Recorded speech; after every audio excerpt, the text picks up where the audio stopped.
Hey Brendan, happy Thursday. It's good to hear from you. I really liked your last video and how well it segued. Just a great video on humility and learning and being open to learning. It was great. I loved it. Well, I want to talk about the minimum wage, but I don't really want to talk about it in the sense that most people are talking about it, in the sense of practical economic effects. Today I want to focus more on the more philosophical implications about whether somebody should support the minimum wage in the United States. A person's time has inherent value by virtue of the fact that they're a human being. Now, I'm not talking about their time sitting at home watching Netflix, but their time that is committed elsewhere and time that's away and doing something that is dignifying to them, that is work. And it doesn't matter whether they're dropping fries into a fryer for whatever it is.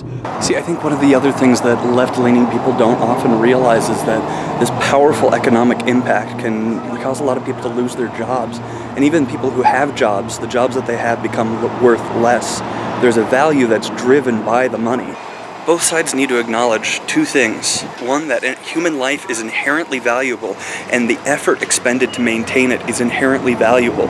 That struggle is real and dignified. It's also important to remember that certain things have a fixed value in our society and that value fluctuates based on how much we pay. So anyway, this guy who drops fries, he's doing it because it is his time that is valuable to the company.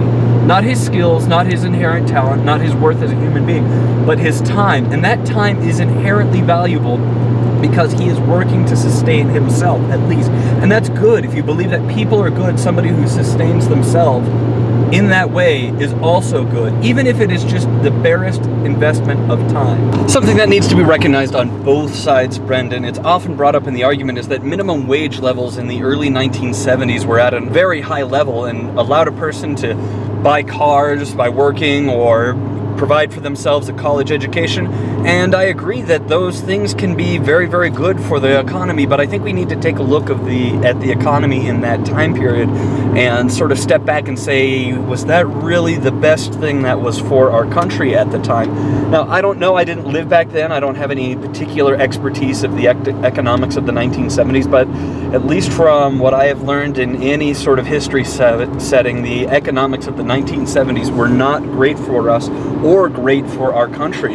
It really isn't an argument to point to that time period and say that's what the minimum wage should be.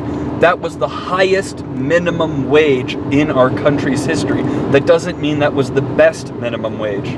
That each individual person has dignity, and a just society is going to be a society that reflects that dignity. Brendan, you need a challenge. I'd like for you to do a Fruit Kills Planet. I would like for it to be longish, however you want to define that.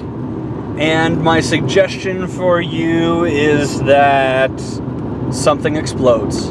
Gin and L's out.